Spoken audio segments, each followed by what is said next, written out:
প্রার্থনা করব আর তারপরে আমরা একসাথে সবাই মিলে প্রভুর ভোজ আমরা সহভাগিতায় যাব। তারপরে আমরা ধন্যবাদ জ্ঞাপন প্রার্থনা আমরা শেষ করব। হালেলুয়া। আর ধন্যবাদ করি মণ্ডলীর সকলে, যদি একজন দুজন করেছে কিন্তু সকলকে ধন্যবাদ, সুন্দরভাবে সাজিয়েছে ভিতরে এবং বাইরে, আমি ধন্যবাদ করি। আর এই সময় টেস্টিমনি দেব কি করে চণ্ডীবেড়িয়া মণ্ডলী গড়ে উঠলো। আমেন। আর সালটা তো আমার মনে নেই। আর প্রথমবার আমার মণ্ডলীতে একটি মেয়ে যায় এই চণ্ডীবেড়িয়া থেকে, আর তার নাম হচ্ছে পায়েল। আমরা শুনি মণ্ডলী গড়ে ওঠার ঘটনা, আমরা অনেকেই জানি। আর তার নাম হচ্ছে পায়েল। আর তার বাড়িতে একদিন প্রার্থনা সভায় আমাকে ইনভাইট করে, আর আমার এখনো মনে আছে আমি সেদিন ক্যাশাক করে এসেছিলাম। আর আমার সম্ভবত মৌয়াদির ছেলে পায়েলের কাছে পড়তো, রাইট? আপনার তো ঈশ্বরকে আমরা ধন্যবাদ করি। আর সেখানে আমরা প্রার্থনা সভা করি এবং তারপরে আমাকে অনেকে প্রার্থনার জন্য ফোন করে। তো মা এসে, তো মা আসেনি, ওকে। ওর মা মৌয়াদি এরা সবাই আমাকে ফোন করে। প্রথম ভিজিট, আমি সালটা ভুলে গেছি, আমি জানি না কত সাল। তো ঈশ্বরকে ধন্যবাদ করি। সেকেন্ড, আমরা মণ্ডলী ঘটনা আমরা ডিম বাড়িতে পাই। আর ডিম বাড়িতে এক দিদা, আর সে আমাদের মধ্যে আজকে নেই। তিনি প্রভুকে খুব ভালোবাসেন, আর তার দাঁত অনেকগুলো ছিল না, আর তিনি আমাকে খুব ভালোবেসে ডাকতেন। আর ঈশ্বরকে ধন্যবাদ দিই, আমি তার কাছ থেকে শুধু এটাই পেয়েছি, ঈশ্বরের গৌরব, এক ভালোবাসার আর্তনাদ ডাক সে সর্বদা ডাকত। আর তারপরে আমরা ডিম বাড়িতে আমরা আসি এবং আমরা প্রার্থনা করি এবং ঈশ্বর আস্তে আস্তে আমাদেরকে সুযোগ করে দেয় দুই একজনের সাথে প্রার্থনা করবার। আমেন। তারপরে আমরা আমাদের জয়ন্তদার বাড়িতে আমরা যাই। আর শুক্লাদি আমাদের মধ্যে রয়েছে, দাদা আমাদের মধ্যে নেই, ঈশ্বরকে ধন্যবাদ করি। তার এই কার্য আমাদের জীবনে সারা সর্বদা থাকবে। হালেলুয়া। আর তার স্মৃতিকে আমরা এইভাবেই আমরা যেন বহন করতে পারি। আমেন। আর তার বাড়িতেও তার অনুমতিতে আমরা তার বাড়ি ছাদে আমরা প্রার্থনা আমরা শুরু করি এবং তারপরে আমরা চলে যাই শশী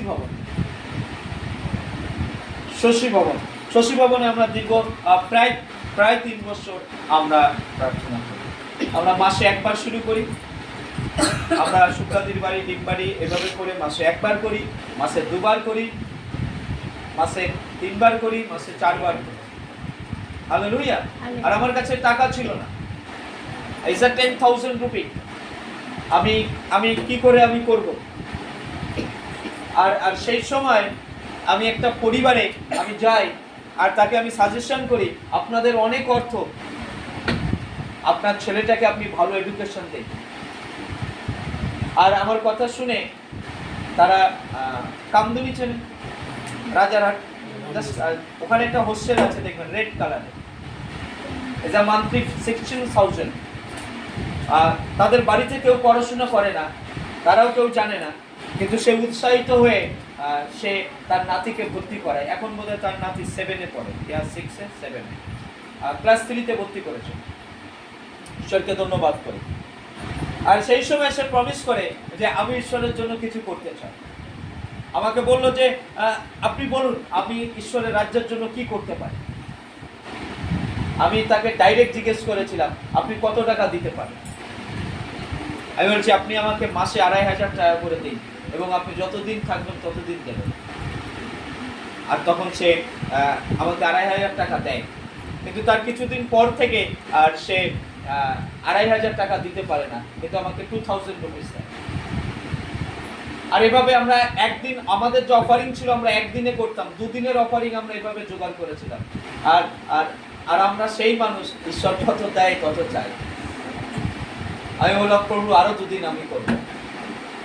আমি একদিন কোলাঘাটে যাই, আর সেখানে আমরা প্রার্থনা করি। আর সে ঈশ্বরের জন্য অনেক কিছু করে, অনেক প্যাস্টরকে হেল্প করে, অনেক অরফানেজে হেল্প করে, অনেক জায়গায় হেল্প করে। তারা হাজব্যান্ড ওয়াইফ দুজনই সরকারি চাকরি করে, সেন্ট্রাল গভর্নমেন্টে, একজন সেন্ট্রাল গভর্নমেন্ট, একজন রাজ্য সরকারে। তারা অনেক প্যাস্টরকে স্যালারিও দেয়। আমাকে তারা জিজ্ঞেস করেছিল আমি তোমাকে স্যালারি দিতে চাই, কিছু অফারিং করতে চাই, আর তুমি আমাকে বলো। আমি বললাম ঈশ্বর আমাকে অনেক কিছু দিয়েছে, আমার কিছু লাগবে না, কিন্তু আমার একটা প্রার্থনা আছে যদি আপনি প্রার্থনাটা করেন তাহলে আমি সারা জীবন মণ্ডলীটা করতে পারবো। বলছে কে?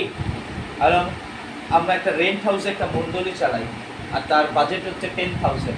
আপনি যদি একটা সপ্তাহ বহন করেন, উনি আমাকে একটা কন্ডিশন রেখেছে, আমি দিতে পারি যদি তুমি আমাকে কোনো ধন্যবাদ হোয়াটসঅ্যাপে বা ফোনে যদি না দাও। ঈশ্বরকে ধন্যবাদ দিই, আর তিনি দিয়েছেন। হালেলুয়া। আর আর এভাবে আমরা দুটো সানডে পয়সা আমরা জোগাড় করেছি, আর আর বাকিটা অফারিং এসেছে। কখনো 7,000 এসেছে, কখনো 4,000 এসেছে, কখনো 12,000 এসেছে, কিন্তু আন্ডার বিলো 10,000 এর নিচে সর্বদা এসেছে। আমাদের কাছে হিস্ট্রি রয়েছে। ঈশ্বরকে ধন্যবাদ করি, এবং ঈশ্বর আমাদেরকে কিছু উত্তম বিশ্বাসের সাথে তিনি আমাদের সাথে শুধু যোগ করে দিয়ে গেছেন। হালেলুয়া। এবং তারপরে আমরা আসি কেয়াদির বাড়ি। ইয়েস, জাস্ট অপোজিটে। তারপরে আমরা আসি কেয়াদির বাড়িতে।